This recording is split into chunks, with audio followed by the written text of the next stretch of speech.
calling me back where it comes from. It's such a crude attitude. It's back where it belongs. All the little kids growing up on the skids are going Cleveland rocks, Cleveland rocks. Jumping Gene Gene, it's Moody James Dean is going Cleveland rocks, Cleveland rocks, Cleveland rocks, Cleveland rocks, Cleveland rocks, Cleveland rocks, Cleveland rocks, Cleveland rocks. Ship it out to Boston. Ship it out to Boston. Ship it out to Boston. Ship it out to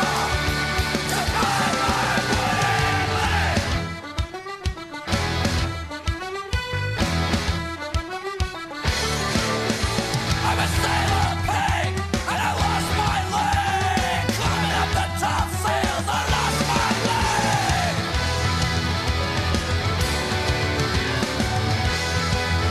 Got some records from World War II. I play 'em just like me granddad do. He was a rocker and I am too. Oh, Cleveland rocks. Yeah, Cleveland rocks. Cleveland rocks. Cleveland rocks. Cleveland rocks. Cleveland rocks. Cleveland rocks. Cleveland rocks. Cleveland rocks. Cleveland rocks. Cleveland rocks. Cleveland rocks. Cleveland rocks.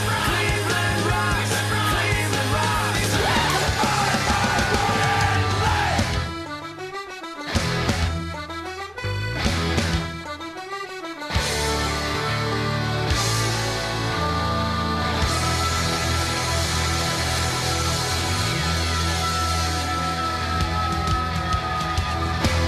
Love you, man. Did it, bro. I love you. Hi, I'm Boston Bob, and welcome to the first ever Spoiled Sports podcast, the show where we talk about sports from our spoiled Bostonian point of view. I'm Boston Bob, and with me is Pee-wee. Say hi, Pee-wee. How you doing? I'm Pee-wee, and I've been in Boston sports as a fan since the 50s, and so I bring a perspective, an old and moldy perspective to the podcast. Thanks, Pee-wee. I'm sure plenty of people care. I moved to Ohio when I was 6 or 7, sadly, and have grown up around the Cleveland sports atmosphere, but have been raised as a Bostonian sports fan. So I'm spoiled for the Boston teams, but I've seen the struggle of the Cleveland teams. All right, first topic is a big topic this season. It's the March Madness tournament has just started, and everyone's bracket is already screwed. I know my bracket's not in very good shape. You're doing better than I am, Pee-wee, but I still have more possible points remaining. What games have been the biggest shocks for you? For me, I think the Middle Tennessee game, it just, was amazing. And the Northern Illinois game was really difficult to swallow because you never have even heard of them. But the one game that I got to see the end of was the game with that guy Walkup. He the Stephen F. Austin West Virginia game. I got to see the second half of that, and it looked like clearly Stephen F. Austin was the better team. It didn't even look like an upset. They were just all over them. West Virginia had no answer for anything they were doing. Even coming down the stretch, they got within 6 or 8 points, and they just slap them back down. That was the biggest surprise to me, was the fact that not only was it an upset, it looked like clearly the lower seeded team was not the best team, or the higher seeded team was not the best team. Stephen F. Austin clearly looked like the better team, and now they're going against Notre Dame. They'll have their hands full with Notre Dame, who last night looked like they had a hard time getting going. Had a really tough first half, and then they came out the second half. They got their outside game going, and things changed from there. Michigan couldn't didn't really have an answer for the second half. But I think the Notre Dame Stephen F. Austin game should be pretty good. Yeah, I don't think anyone saw Stephen F. Austin really winning that very first matchup with West Virginia. In fact, I had West Virginia beating Notre Dame in the next game. I believe, didn't you have West Virginia going one more too and winning another one? Yes, I believe I did. I thought that they would do a lot better than they did. Now that I think of it, I had Notre Dame going further. So I had West Virginia winning the opener against Stephen F. Austin and then losing to Notre Dame. So I didn't have West Virginia going too far because I didn't have a lot of faith, but I thought they could at least handle a 15 seed. Yeah, I think my biggest shocker is the most obvious one of the tournament so far, and that's Mid-Tennessee State taking down Michigan State. A lot of people had Michigan State going to the championship. I know a few people in our pick'em had them winning. I think we both had them going to the Elite Eight. I know I had them in the Elite Eight, and it wasn't even that close of a game. I mean, a 9-point difference at the end.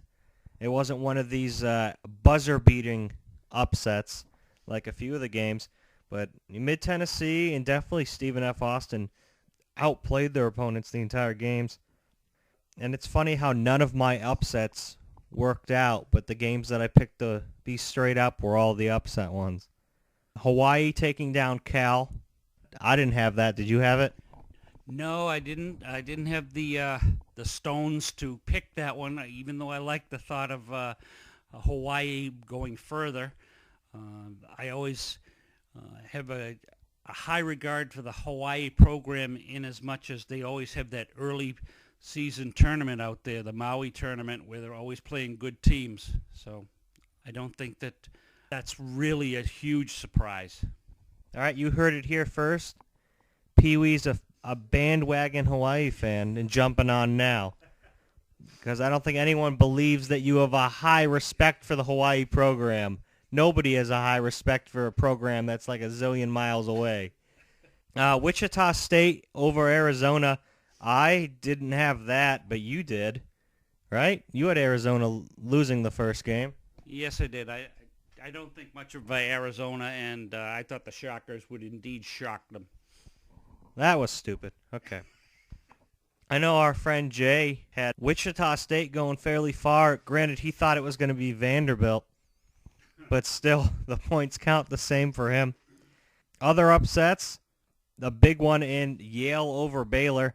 I didn't think Yale would be able to score enough points or play enough defense to stop Baylor, especially with Yale's best player being suspended and out, and Baylor having multiple double-digit scores leading their team. I don't think you had Yale either, did you, Pee-wee? No, I didn't. I thought that there was no way that they'd go too far without their best player. Ivy League, you don't think that they're going to compete anyways, and I didn't really think that they would do anything. All right, you also had Northern Iowa over Texas, which I believe you had Texas losing in the first round. And I had Texas winning the first game. At least that's what you told me. You had Texas losing, right? I lied to you. I have them winning their first game and then getting bounced. It's amazing you always beat me because it doesn't seem like you even know your own damn picks. Obviously, neither of us had Mid-Tennessee State over Michigan State. Or is it Mid-Tennessee or Mid-Tennessee State? I think it's Middle Tennessee. I'm pretty sure there's a state one. Maybe there's two of them. I don't know. There are way too many college schools, which is why I usually do so poorly in college basketball and March Madness, especially since I haven't watched a single college basketball game all year. I'm just not a big college sports fan. I'd rather watch professional. College sports just aren't my thing. Anyways, Gonzaga took down Seton Hall, which was pretty shocking. At least to me it was. Apparently to everyone else it wasn't. You had Gonzaga winning their first game, right? Yes, I did. Had them going forward through the first round. And that's all you had, right? Pretty much. All right, so no real faith in Gonzaga, just at least a win one game like they seem to do every year. I had Seton Hall going to the Sweet 16, but that's not going to happen now. Another upset, was Arkansas Little Rock over Purdue. I had Purdue in the Sweet 16 as well. I don't think I had that upset. I know Pee Wee didn't have that upset. He doesn't have the stones for that. I had Texas Tech over Butler, which is an 8 and a 9 seed, so it's not that much of an upset. I know Pee Wee had Butler. Explain to them why you had Butler. Well, I just think that they're a very good program, have been since the year that they went to the championship game, and even before that. I have a lot of regard for their former coach, Brad Stevens, who ended up coaching the Celts, and I just thought that their tournament experience down through the last 8 or 10 years would stand them in good stead against Texas Tech, who I knew little to nothing about. And basically an 8 and a 9 is pretty much a toss-up anyways, so I thought Butler would be fine against anyone, and especially against a team that's only an 8 seed. All right, thanks, Pee Wee. Well, that about wraps it up for our March Madness segment, but there's a great transition right into NBA basketball, where Brad Stevens' new team, the Boston Celtics, have lost 4 straight, and I'm chalking this one up to Jay Crowder being injured and not playing. I never realized how much of the heart and soul of this team he was, and how much he meant to this team. But obviously, when you lose a player, then you lose 4 straight and drop from 3rd in the East to 6th in the East, you know exactly why that is, and that's because you're missing a key cog to this team. How important do you think Jay Crowder is to the Celtics? Well, I think it's pretty obvious, just like you said. The proof is in the pudding. They have started to lose consistently since he's been out. I think the first time that I noticed his value to the team, or at least his grittiness, was during the playoffs last year against the Cavs. And even though the Cavs swept him out of the playoffs, every game seemed like it was a war. And obviously the thing with Kevin Love, the injury to him, set a lot of people from the Cleveland area on the ear. They're not happy campers about that situation. And further on down in the playoffs, the rough stuff continued. Crowder, he got involved with J.R. Smith, I think, later on in one of the later games. It cost Smith, I think, a game suspension. So right then and there, I knew that Crowder was a hard-nosed ball player and really pretty much in the traditional Celtic mode. Do you really think the Celtics are a title contender this year? Or do you think it's just good coaching that's just going to keep us getting to the playoffs and just being a little bit of a pest before we eventually either lose in the first or second round? I think that's a good assessment, because I think that right now they are a scrappy team. They're a well-coached team. They're a team that understands their tradition. They're a team that is going to play hard, the opening tap right to the final buzzer. They still need something. They need a star. I don't think it seems like in basketball, and especially the professional game, you need someone to be the face of the team, and I don't know who that is for the Celtics. You know, it's not Sullinger, it's not Crowder. They have a lot of role players, and they traditionally have always had them, but they've always had, when they've been successful, they've always had the star. They've had the Larry Bird. They've had the Bill Russell. They've had the Dave Cowens, someone who stands out or steps up.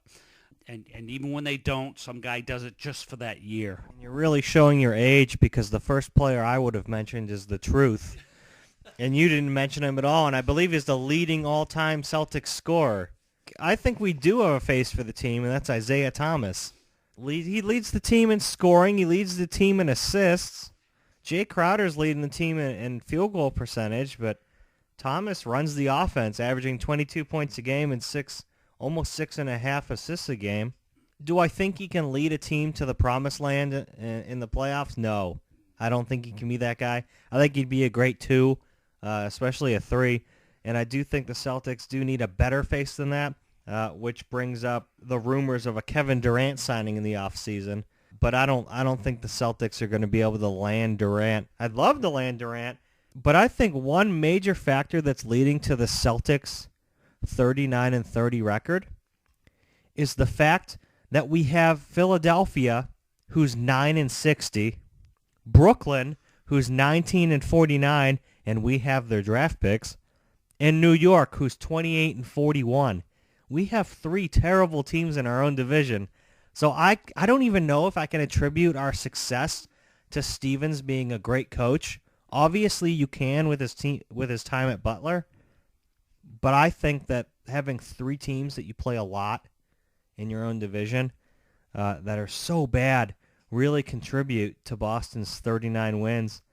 And of course, ahead of Boston in the standings is Toronto with 47-21. They're the 2 seed right now in the East. But I don't think the Celtics really have a finals chance. But I do think they could. I think they could knock off a 1 seed if they got matched up with a 1 seed in the first round. I think they could even win a second round matchup with someone. But in order to pull an upset every single round and then beat a team like Golden State or San Antonio in the finals, I just don't think it's going to happen. They can shock 1 or 2 teams because everyone seems to underestimate them. But I honestly don't think that they can pull off that magic in 4 consecutive series. I think that you're right in your assessment of the fact that they're not getting past the second round tops, in my opinion. They may give someone trouble. I mean, last year they made the playoffs. That was a big deal for them. They didn't win a game. They played hard. They tried hard, but they didn't win a game. So, and to go back to your thought about Kevin Durant, that's exactly the kind of player that I'm thinking of could be a face of the franchise, someone of that level. When you talk about Isaiah Thomas and Jay Crowder and those other guys at Sullinger, those guys are all role players and good players and play hard and good teammates, but none of them rises to the level of a Kevin Durant or a Stephen Curry or LeBron or any of those guys who are the face of their franchise. Now, this could be the year for Cleveland. I have never seen a team has the reputation to be a contender or even a favorite to go to the finals and possibly be the NBA champion. I have never seen a team in that area be so dysfunctional, a mess. They fire their coach in the middle of the season when they're doing well. Had the best record or the second best record in the league at the time. I don't recall which, and then the story coming out of the GM was there was something wrong, even though they were winning. Well, maybe that's what's wrong. They were winning, and they couldn't figure out what that was all about. So we have to get back to normal. Yeah, that might just be it. The Cavs, no doubt, have some of the best talent in the NBA. Roster-wise, they have a great roster. They have experience, they have talent, and anything is possible when you have Cleveland's Lord and Savior, LeBron James. That's right. Who leads the team in points per game, assists per game. I don't know, they just don't play well together, it seems like, and they're quick to blame others on the team when they do lose. It's obviously not coaching because they fired Blatt and they hired Lou, and they're still having the same exact problems. You cannot continue to blame the coaching. And honestly, since they fired Blatt, I've been looking forward to seeing the Cavs crash and burn because I do not agree with a coaching change like that. They were number 1 in the East, the best team in the East, and you fire your coach? What is that about? It's like the GM and the owner, they were getting frustrated with all the comments that the fans were making because the fans didn't like Blatt. Currently, Cleveland leads the Central with a 49-19 record. Indiana on the heels, if you can call that the heels, with a 36-32 record. Chicago 34-33. Detroit 35-34, well improved from last year. And Milwaukee having a disappointing season, only going 30-39. Definitely a better division than the Celtics are in, but the Cavs are still losing the teams they shouldn't lose to. Well, that about does it for our NBA segment. All right, we're switching gears here from the hardwood to the football field. We're going to talk first about the Browns. News that Joe Hayden had ankle surgery this week, but he's expected to be back for the start of the season. I heard he's supposed to be back for preseason. He'll be playing those games but missing training camp.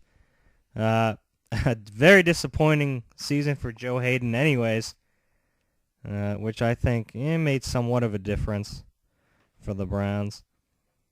But our main topic of concern for the Browns today is the the quarterback. Who is going to be quarterback for the Cleveland Browns next year? And, honestly, will it even matter? Now, you have multiple options. You could trade for Kaepernick, which has been, I've heard plenty of rumors for that. You could even trade for try and sign RG3. He was released.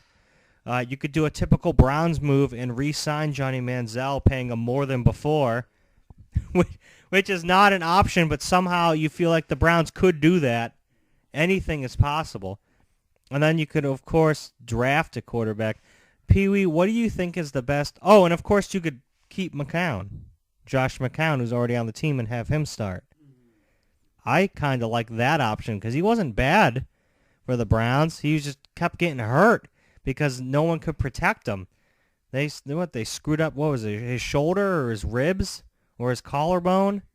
Last year he got hit and tried to play through it, but you obviously couldn't throw after that. No quarterback's going to want to play for this team if you can't protect them. Even the Patriots can't win when they don't protect Tom, as we saw in Denver, and it's no surprise on how you beat the Patriots. It always has been and will be your ability to get to the quarterback, make him make bad throws, and get him on the ground. But anyways, what do you think the Browns need to do for quarterback? Trade or draft? For me, I would draft. I don't particularly care for Kaepernick. RG3, boy, I don't know what his deal is. He had a great rookie year and then got injured, and they played him hurt, and they may have just ruined his career, and maybe that's part of his head problems, not being able to wrap his head around the fact that he looked like he was the young upcoming star, and now he's an also-ran, lost his starting job to Cousins. So I don't have a lot of hope for him. He's got a long way to go to get better and to be considered a solid NFL quarterback again, if he ever was one, or if they were just other teams are struggling with getting used to him. Kaepernick, another one who seemed to be like a flash in the pan. When they put him in as a starter, I was one of the people who thought that Smith shouldn't have lost his job. So I understand that Kaepernick could run the ball, and they said he could throw the ball, but all of a sudden he can't do either. So, I don't think he's the answer. The only reason that people like that are available is because there's something wrong. There's something that's headed south with them. And I would rather stay with McCown, who is solid, knowledgeable. He's not mobile. He's going to get beat up because the offensive line is not even as good as last year unless they fill some of the holes that they lost with people like Mack leaving. So he could be in line to get a beating again. So unless they can do one of two things, shore up the offensive line or get a decent running game going to the point where play action is going to help protect them as well, and put in a lot more short passes, a lot more screens, and things that will slow down the rush, that's the only way to keep him upright. I think that's the logical thing to do. The quarterbacks that are available, North Dakota State, Carson Wentz, Jared Goff, I've heard a lot of good things about him, and Paxton Lynch. I don't even know if one of those guys, if they could get one of those guys, great. They should take a flyer on him as long as they get him at the right spot in the draft. It would be a good thing. It's amazing where you can find a quarterback. As a Pats fan, I know that that's true, and other teams have found quarterbacks further down in the draft. Actually, the Browns have had bad luck drafting them in the first round. Maybe they should look in the 5th and 6th round for their quarterback. Maybe they will get a diamond in the rough. They certainly couldn't do worse than Whedon and Manziel, people that they've taken in the second half of the first round have just not worked out. Those have been chances that they've taken, and if you're going to take a chance, take a chance. Take something down in the 5th round where it doesn't really kill you if it doesn't work out. So I think that I would stay with McCown. I would try to draft someone from the third or fourth round on, unless one of these other guys falls in your lap earlier than they should. So it sounds like what you're suggesting is the Browns draft a quarterback later in Cardale Jones, who's going to fall down in the draft a bit. He's not going to be a first rounder, I don't think. And he did. That's a great idea. Yeah, I mean, he's a local guy. I like Carson Wentz out of North Dakota State. Jared Goff from Cal and Paxton Lynch from Memphis, they've played better opponents and have better defenses against them. But the thing that I think separates Carson Wentz from the other ones is Wentz's ability to try and play through injuries. And when he comes back from an injury, he came back from an injury and won their bowl game. The Browns need a quarterback that's going to be able to play through injuries and get knocked around and be okay when he comes back, because they're not going to protect him for a crap. He's going to be hit. He's going to be hurt. And I think Wentz is the best crash dummy quarterback the Browns could get. Not to mention, he's very talented. I saw him on the John Gruden's what his camp thing where he grills the quarterbacks, and it's a little weird. And he did well on that. He's a smart guy. Granted, all three of these guys are quite intelligent at the QB position. I just had a great idea. Well, actually, you had the idea for a new helmet design for the Browns when you mentioned crash dummy. I could see them with a white helmet with the little yellow circles with the impact signs on them. I think that would be great. Yeah, we'll pass that off to the franchise and see if they take those helmets. But yeah, I do think Wentz is the best option for them.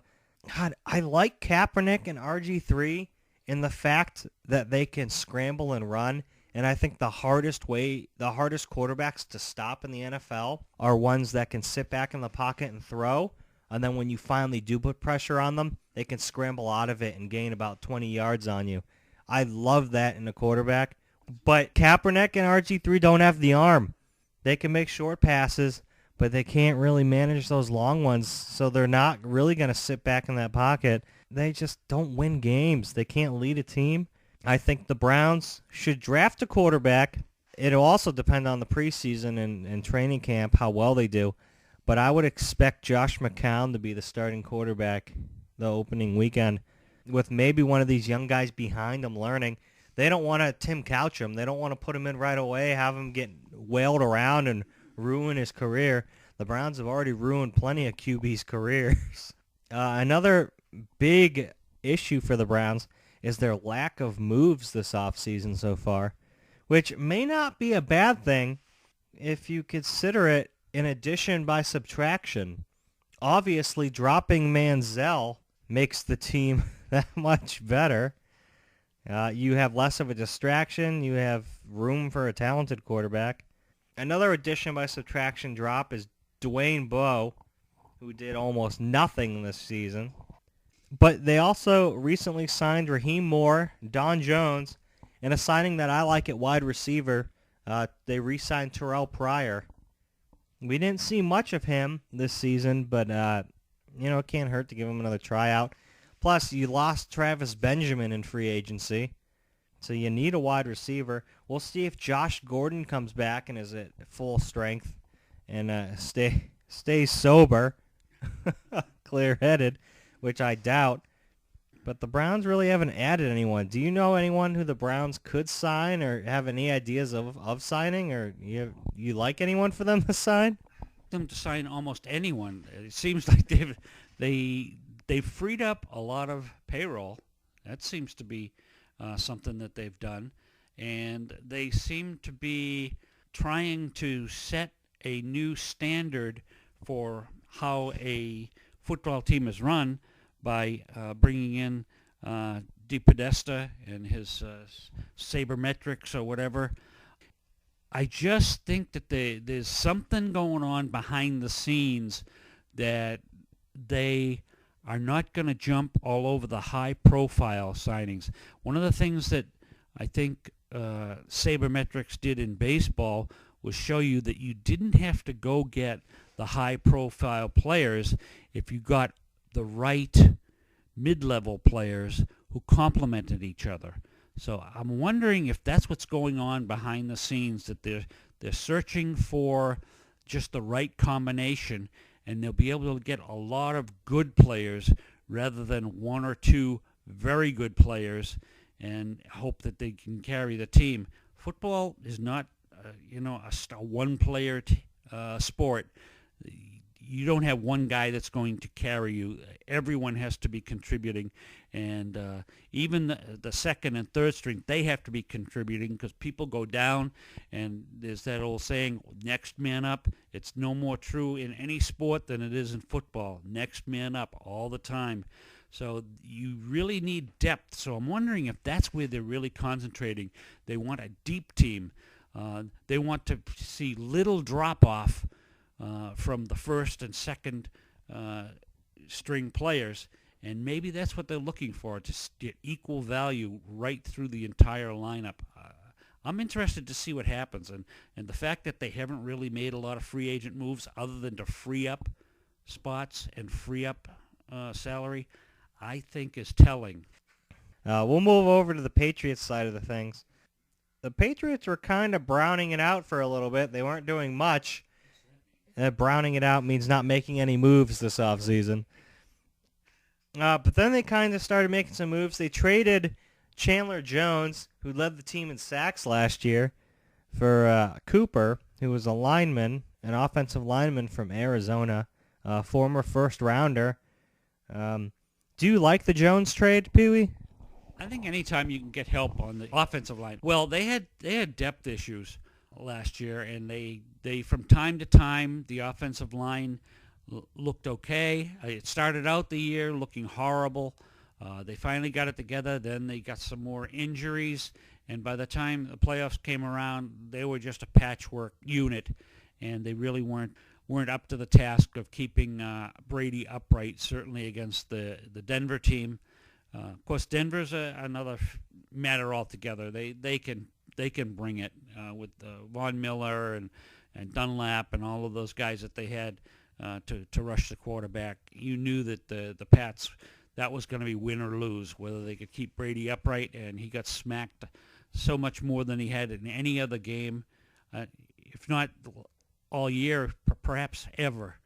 He was really in dire straits, and just to have a chance to win towards the end, I thought was impressive, but they just could not keep them off of Brady. Yeah, I like the move too. It kind of worries me because we've always had trouble getting to a quarterback, and when we trade away the guy who leads us in sacks, it kind of makes us have to restart on that defensive end. But the main reason we didn't make it to the Super Bowl is because we couldn't protect Brady. So obviously our first move we need to make is to bolster that offensive line. Something the Browns should be taking note of. We'll see if Cooper works out. He's only had, about 11 starts. So we'll see how he works out. And I still think we're going to need to draft or either sign or trade for some more offensive line help. We need more depth there. But someone else who'll be lining up on the offensive line is a second tight end that we just traded for in Martellus Bennett from the Bears. We unloaded a fourth-round pick for him. So not too bad. The Patriots are a little short on picks. But Bennett is going to be hard to stop on the opposite side of Gronk. Teams have a hard enough time stopping Gronk to begin with. Now they're going to have to double him to stop him.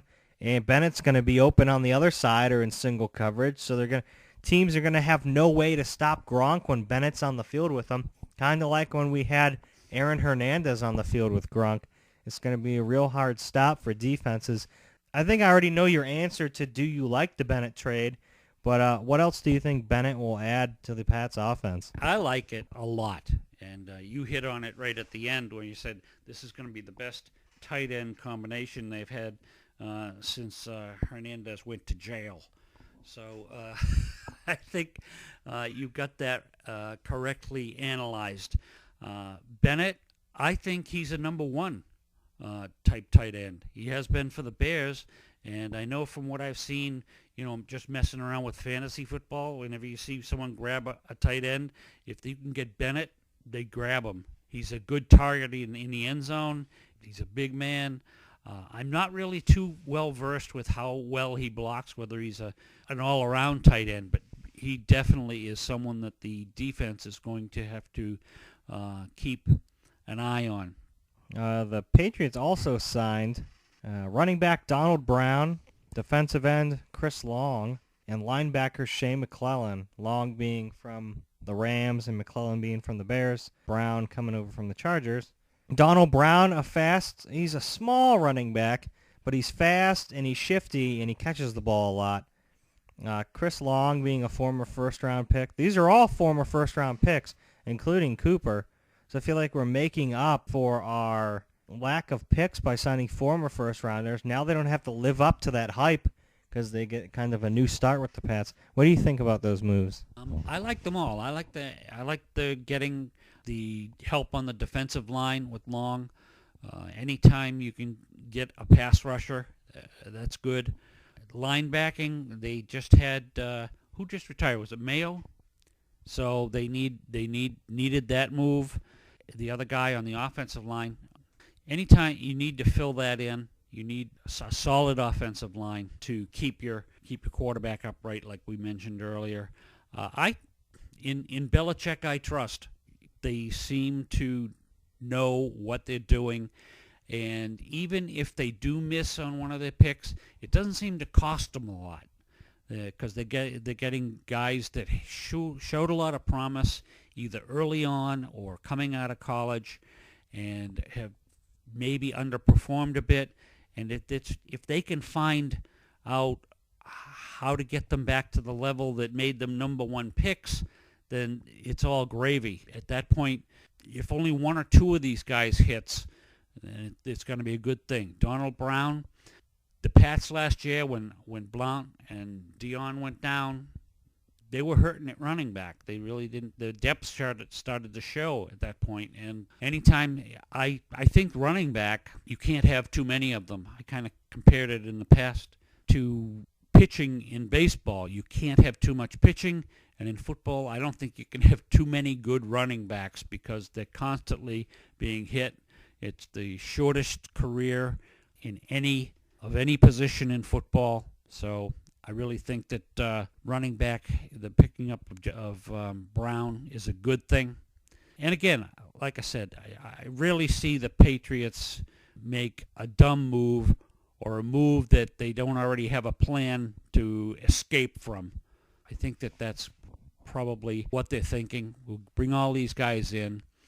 It didn't cost them a heck of a lot to get them. They were bargains and brought them in. And like I said, if only one or two of them hit big, it's a great move. Chris Long coming over from St. Louis. He was the second overall pick in 2008 by St. Louis. This is his 8th season. Last year he had 3 sacks, 1 forced fumble. Definitely want to see more than 3 sacks out of him for production purposes. So we'll see if he can kind of get back to form. Shea McClellan, a linebacker. He went in the first round of 2012 with the 19th overall pick by Chicago. He has 1 forced fumble, no interceptions. Donald Brown, running back. He was a first rounder in 2009, 27th overall by Indianapolis. Last year he had 229 yards and a touchdown. He had 8 receptions last year for 88 yards. And it doesn't look like he had any touchdowns receiving. No touchdowns receiving. Then again, San Diego had plenty of other people to throw to at a point. And when they didn't, because everyone was hurt, he was one of the people who was hurt. And a little bit of a down year. But if any team can utilize a running back and get the best years out of them, it's the Patriots. Which brings us to our last thing the Patriots need to do, and that's they really need to re-sign LeGarrette Blount. You saw, again, that game against Denver, we had no running game at all. The only time we've ever had a running game lately is when Blount's been on the field, or Lewis, but the reason Lewis gets the distance is because you don't know whether he's going out for a pass or is actually going to run with the ball. Blount just gets it because he's talented and he's a power runner. He finds the hole well. I think we really, in order to have a chance, we need to get our running game going a bit too. And we need to re-sign Blount for sure. Again, like I said, anytime you can get a good running back in your backfield, whether it's the starter, the backup, the third string, or whatever, depth there is important. I believe Blunt, he's a very good running back. The fact that they had trouble during the Denver game running the ball, I think that a lot depended on the offensive line, which really couldn't handle Denver's defensive line. The running game wasn't there. I thought they gave up on it a little too early, because even if it's not going anywhere, you have to make them believe that you might run the ball. So they do have to do something to keep stopping the run. I think that was all offensive line. And yes, I do think that Blunt should be signed, as long as it's not to crazy money, because he's getting along in years. It's hard to know exactly what he's got left in the tank.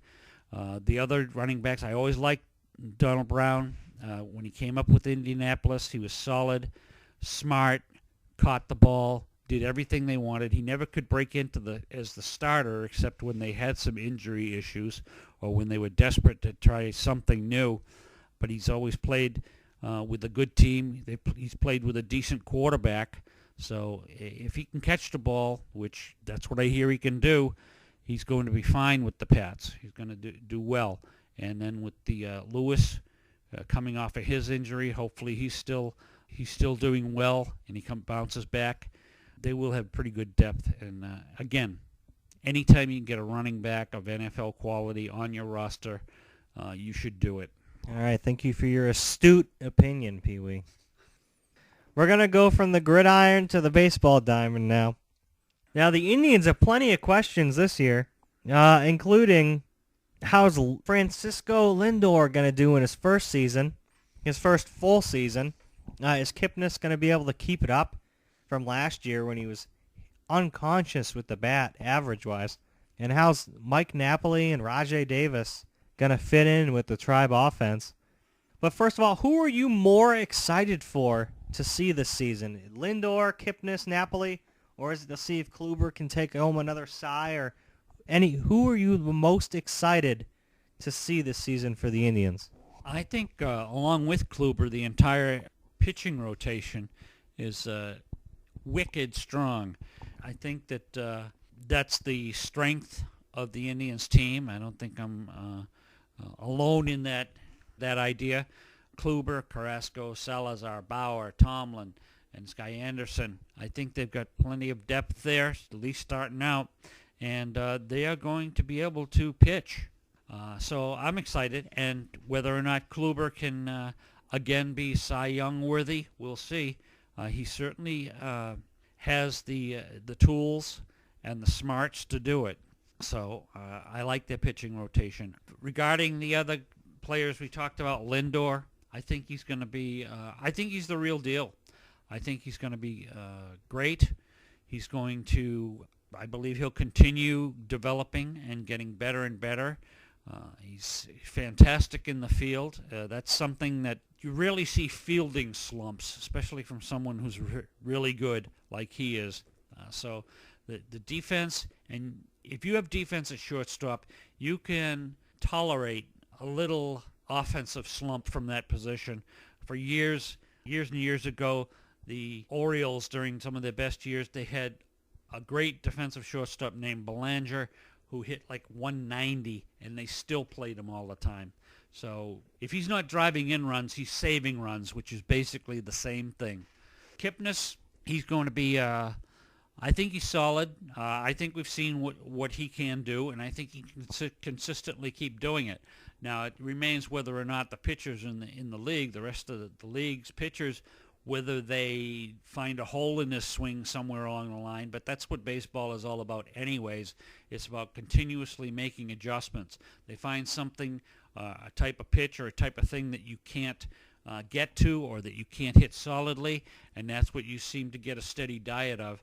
So basically they're going to keep looking for something like that. And what he has to do is find a way to combat that. If they find out that he can't hit a pitch in a certain area, he has to find out a way to at least spoil it or know when it's coming or know when it's not in the strike zone. So basically it's a game of adjustments. And I think it's the rest of the league's move now. He's shown what he can do, and now they have to see if they can find a way to neutralize him and then the ball will be back in his court. But right now, I see no reason not to expect him to continue. Napoli, that's another story. My feeling on him is he's very, very streaky. When he's bad, boy, you don't want him anywhere near your starting lineup. When he's hot, I mean, he's a legitimate number 5, number 6 power hitter, guy who can turn a game around, guy who can win a game for you almost single-handedly, guy who can carry you for a week or two when he's hot. Again, when they're getting him out, when he's fishing for that outside slider or that outside curve, then he's a liability to your lineup. But again, he's a great hitter when he's on a streak. In the field, I don't know if there'll be much opportunity for him to play in the field. I really think he's still trying to figure out first base. One of the things that he still hasn't mastered in my mind is how far to the right he needs to go. I've seen him snag balls going to the right, and that should be the second baseman's ball, and the pitcher hasn't covered because he thinks it's going to the second baseman, so they're all left in no man's land. I think he tries to range a little too far to the right, and I wish he'd learned from that. So look for that this year, Indians fans. If you see Napoli in the field, if you see him go too far to the right, it's not something new. It's something he's been struggling with. Yeah, I'd have to say I'm most interested to see Lindor's first full season with the Tribe. Last year he did miraculous for how young he is, and the fact that he wasn't supposed to be good offensively at all. In 99 games, about 390 at-bats, only 390 at-bats, and he hit 12 bombs. He's not supposed to be a power hitter, and he hit 12 bombs along with 51 RBIs, and he hit .313. All the Indians fans are hoping for out of Lindor is, and this is a little, 250. Like, as long as he hits 250, people would be content with his offense. But if he's going to hit .313, and if he's going to have this, I don't know, Derek Jeter-esque power with 12 bombs, I mean, I could see him hitting 24 deep. And he had over 100 hits and only 390 at-bats. It's amazing what he does with his glove. He's already being considered the next Omar Vizquel. He's already saved a ton of runs, about as many, if not more than Omar did in a single season with the Tribe. And he only had half a year. So I think I'm definitely most interested to see Lindor's first full season with the Tribe. But yeah, I'd expect Lindor in his first full season, and I'll be a little generous with it. I'll go with him hitting 280. RBI-wise, maybe 60 in the 60s, about 10 more. He's going to be hitting in the 2-hole or leadoff on occasion, so we'll see. Stolen bases, I think he could really get quite a few stolen bags. I'll go with in the 30s. He had 12 this season. He was only caught twice last year. Yeah, and I don't know. I'd go with maybe 70 runs. But what that's going to depend on is the guy hitting behind them, which would be Jason Kipnis. God, I really don't know if Kipnis can hit as well as he did last year. Do it again.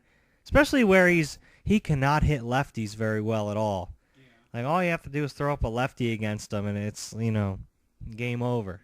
Which is where Mike Napoli is going to come in handy. If you can hit Napoli behind Kipnis, Napoli crushes left-handed pitching. That's true. He's always been good against lefties.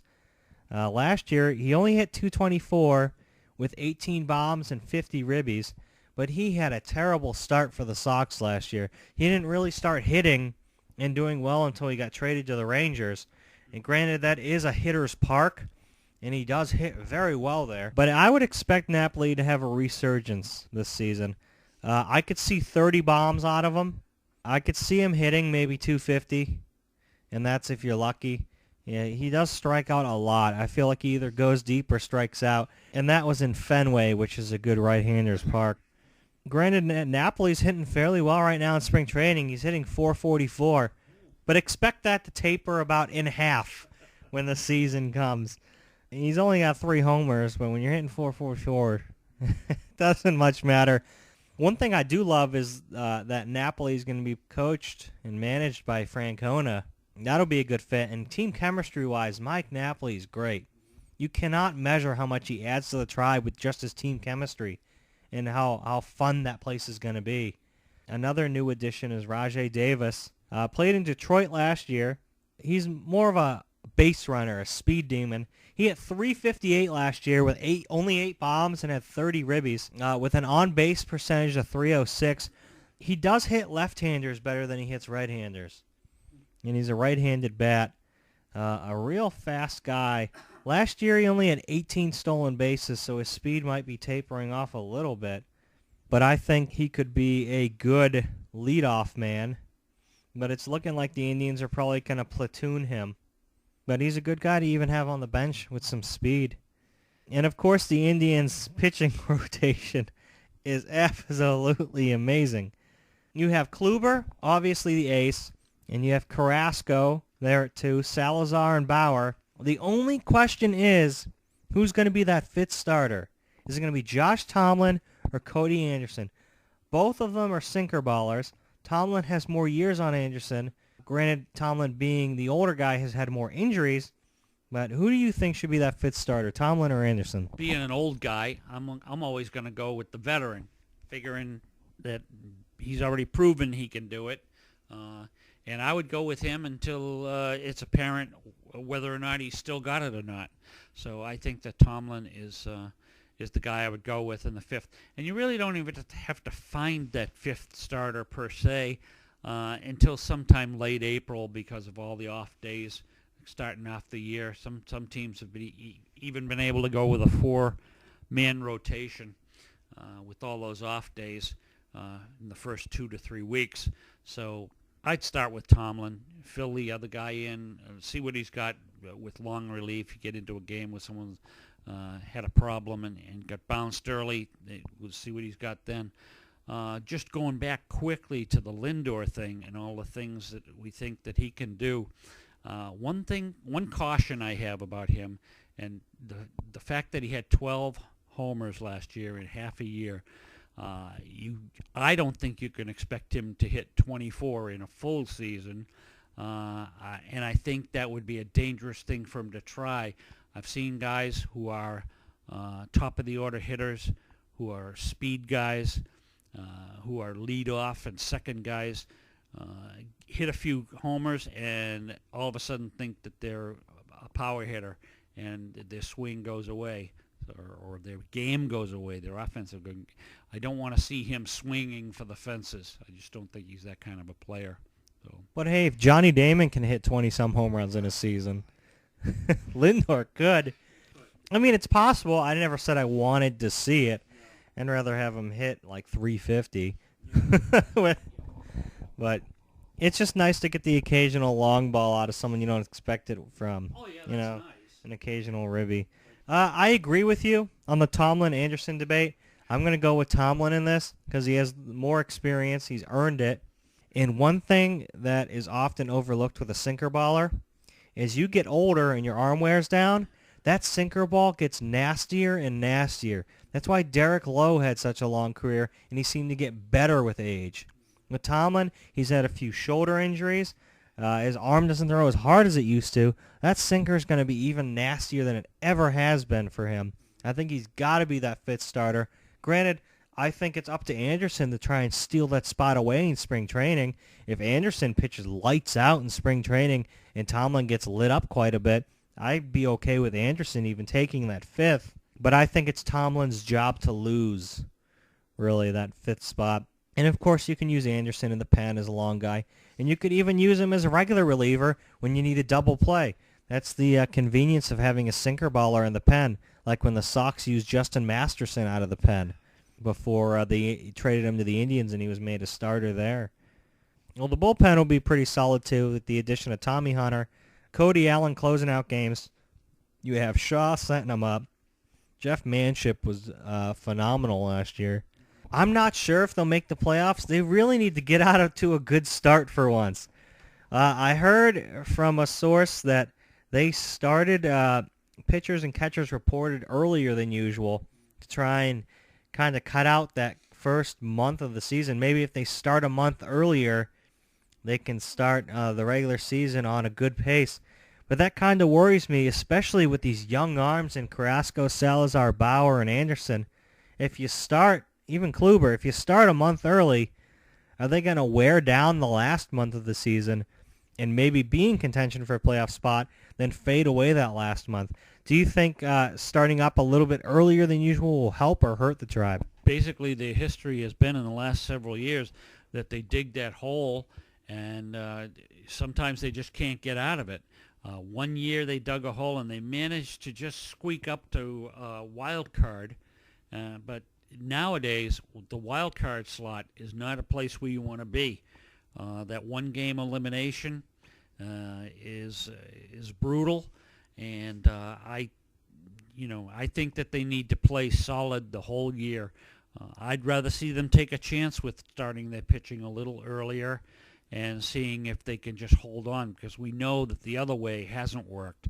So I think that I'd rather see them play well early in the year and see if they can hold on than to try to dig out of a huge pit that they've created for themselves in April and May.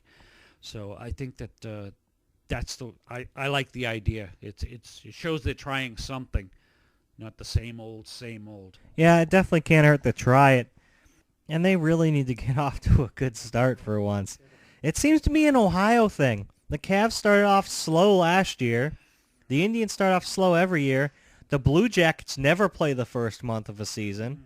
Maybe in the Browns never play a first month because they never play a full season. So, I don't know. Maybe it's an Ohio thing. They like to keep everyone on the edge of their seats. Playoffs-wise, the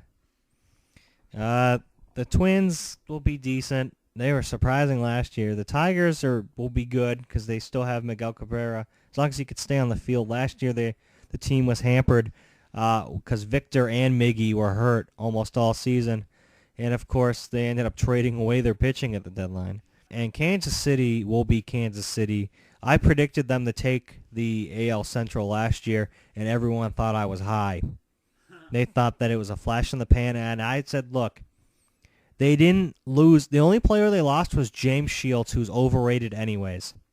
And the only player they lost position-wise was Billy Butler, who they replaced with Morales, who is basically Billy Butler. They didn't lose anyone. I didn't know why everyone thought, oh, they can't do it again. They have the same roster. I didn't understand that. I think Kansas City's going to be another team to beat again. And you owe it all that bullpen, too. That's 7, 8, 9. And it seems like another team that's trying to copy that 7, 8, 9 thing this season is the Boston Red Sox. With the addition of Craig Kimbrell, we still have Koji, who's 41 years old now. We still have Junichi Tozawa, who is basically a setup man. We tried him at closer last year when Koji was hurt, and he did not do well. He's lights out in the 8th, but in the 9th, he's got like an infinite ERA. And now with Kimbrell. So we can go 7, 8, 9. I don't know where you would put Koji. If you put Koji in 7 and Taz at 8 and Kimbrell closing, or if you, I think it might have to depend on spring training who does better. Koji coming off an injury, I don't even know if he's going to be ready for opening day with that broken wrist. We'll see what happens. What do you think's going to go on with the bullpen? You have assessed it correctly in that Kansas City Royals have kind of set the new blueprint for how you are going to win games going forward. If you have guys who can shut down the opposition in 7, 8, and 9, and you can scratch out a lead in the first 6 innings, they've shown that can be the recipe for success and the recipe for a world champion. So I think that I expect them to coast to the Central Division championship. I expect them to be the favorite in the postseason. And as far as the Red Sox trying to copy that blueprint and find 3 guys that can pitch through the 7th, 8th, and 9th, and we even talked a little bit about someone like Joe Kelly, who they've said is not going to be in the starting rotation. They think he's more suited to pitching one inning and going all out with that tremendous fastball he has. Maybe he's a setup guy. Maybe he's the seventh inning guy.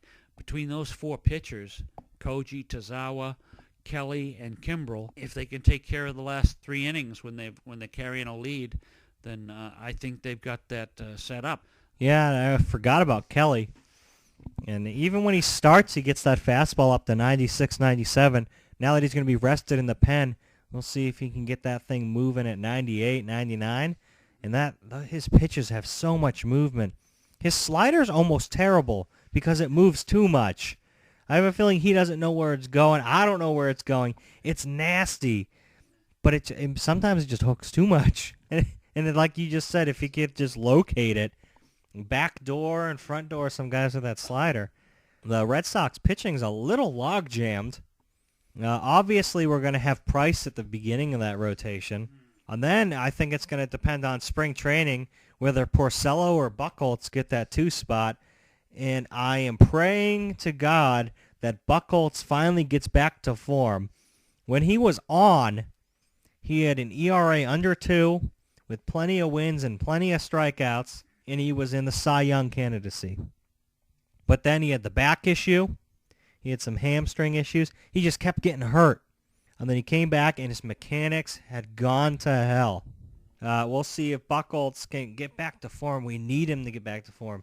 I'll tell you what, I think the entire season is going to hinge on whether Buchholz can pitch like he used to.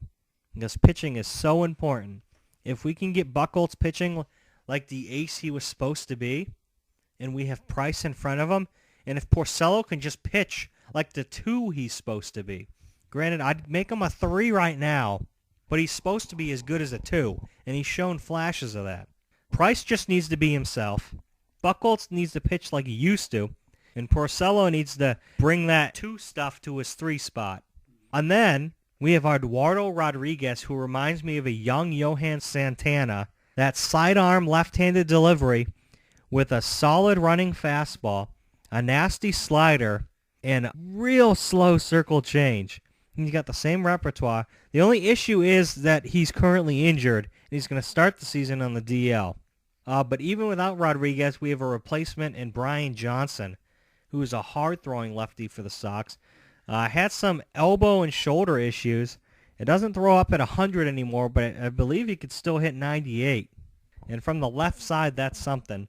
And then, of course, we still have Owens, who's a lefty, Barnes, who's a righty, and Wright, who's a knuckleballer. Who do you think is going to get that last pitching spot from the Sox right now for opening day? We're going to go ahead and put Johnson and Rodriguez's spot since he's going to start in the DL. Who's getting that last spot? Owens, Barnes, Wright, or are we going to put Kelly back in the rotation for a little bit until Rodriguez comes back? Well, I like using Wright. I like having a knuckleballer. I don't know why. Maybe it's all those years of having Wakefield that I like having a knuckleballer in the rotation. As long as he can consistently win and consistently pitch well. So I think that they definitely he's the one to put in there. As far as Rodriguez starting out on the DL, I think by the time he comes back, he will be replacing Buchholz, who will be going on the DL. At least that's been his history. I think Buchholz will be fine starting out. I just don't think he can pitch a whole year. I've never seen it happen, so I don't know if it can. So basically, I think that he's, I think he can still get people out. He gets a little weird. Sometimes he gets too fine. He starts pitching too fine, doesn't trust his stuff. And as Bob said, his mechanics were a mess at the end of last year. So I fully expect him to get that straightened out, get off to his typical good start, have back trouble, and then Rodriguez take his slot.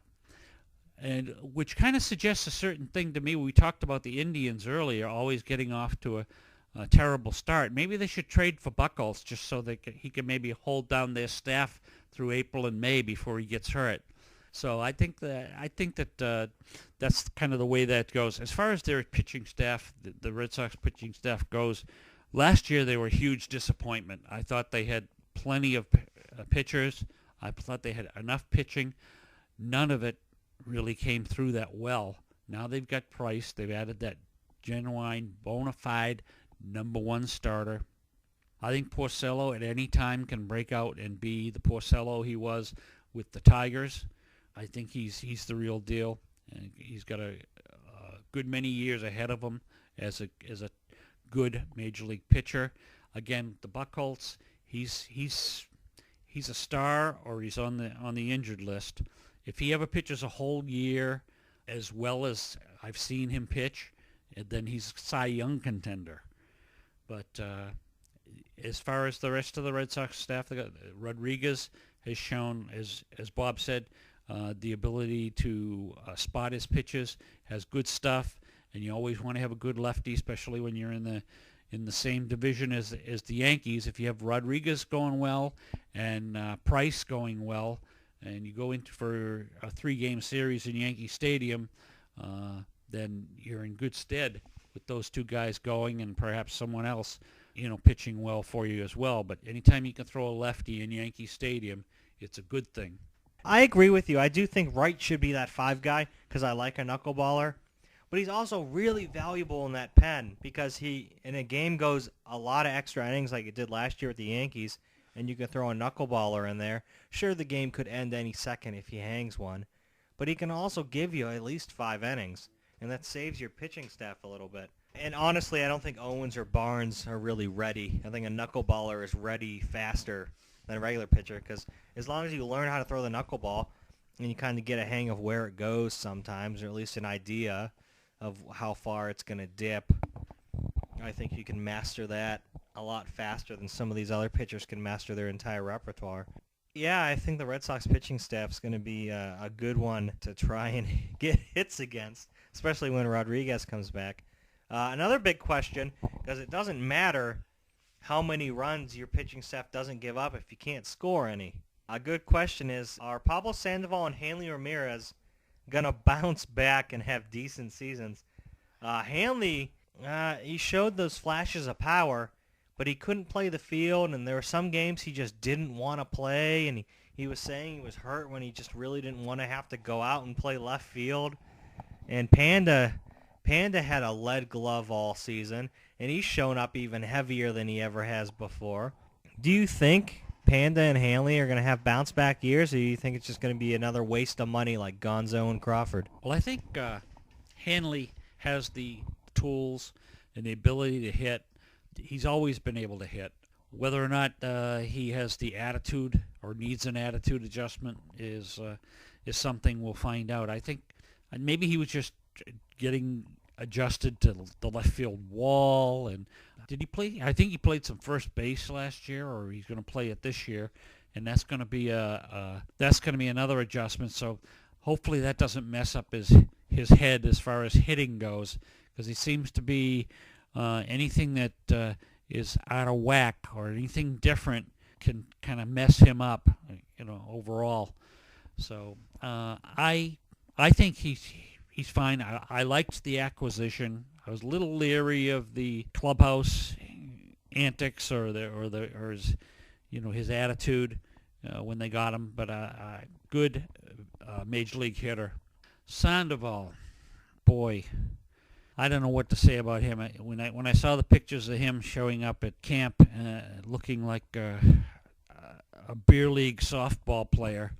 And and Bob said, can he bounce back? I know he can bounce because he looks like a huge ball, and yet he's a weird guy. That seems to have been his MO during the past several years through his career with San Francisco. He'll be a guy that the opponent's team can't even get out. He hits the ball everywhere. He hits it where it's pitched. He hits it at every part of the field. When he's going well, very difficult to get out. But then he looks very, very ordinary for half a year or even a whole year. He seems to play, 1 year good, 1 year bad, 1 year good, 1 year bad. And I think last year we saw the bad, so it'd be nice to see the good this year. And if that's what happens, I don't care what he looks like. I don't care what shape he is. If he hits, it doesn't much matter. And down through the years, there have been a lot of players who could hit the ball who didn't look like ball players. There was a guy I remember was pinch hitter. His name was Smokey Burgess. He looked exactly like Panda, but you couldn't get him out. He always put the bat on the ball. Yeah, he doesn't look as athletic.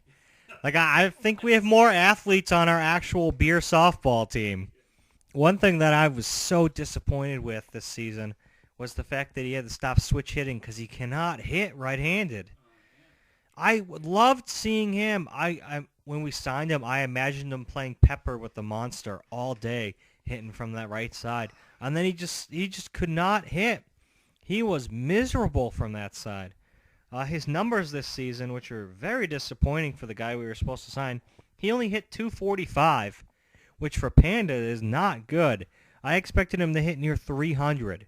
I don't even care about the power with him. I just needed him to hit near 300. He hit .245 with 10 bombs and only 47 ribbies, with a whopping on-base percentage of .292, which is where his average needed to be. I would even settle for .280 out of him at this point, but some clutch ribbies. Nobody was clutch for the Sox last year. If it wasn't Petey or Poppy, it wasn't getting driven in. It's a very disappointing year out of Sandoval. I didn't really expect much out of his glove, but I didn't expect it to be that bad. For Hanley Ramirez, he didn't hit much better. He only hit .249, but he did add 19 bombs and 53 ribbies, and he hardly played the last 2 months of the season. On-base percentage of .291. He's a bit of a free swinger, but I think he was well worth it more than Panda. He is playing first base this year, and he's made a couple diving stabs at balls and stopped them at first. He's looked pretty good, but we also have a log jam at first anyways. When we play NL ball, we have Big Poppy who's going to need to go to first. Granted, I think we usually just sit him down for those games now, give him some days off, which makes sense.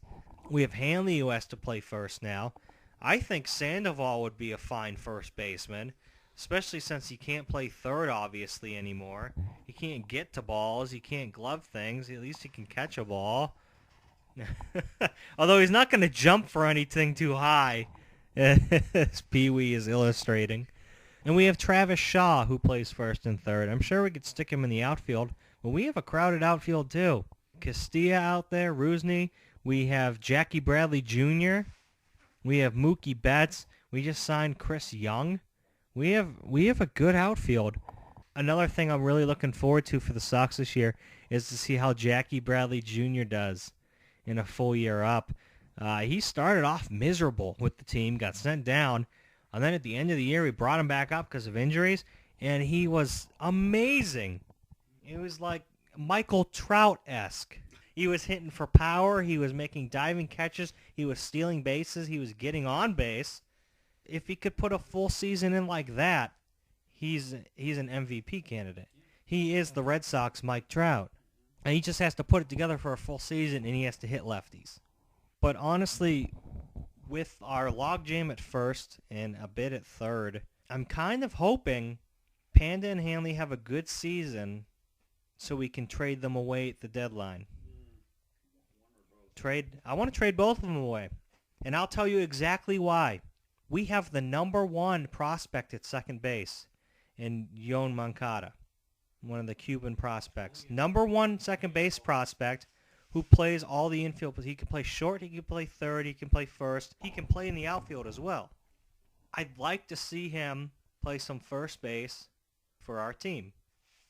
And I'm saying this because we also have the number two third base prospect overall in Devers, who they're saying is going to be the next Adrian Beltre. So we put Devers at third. We could put Moncada at first. We could even put Moncada at third or Devers at first. If you can play third, you can play first.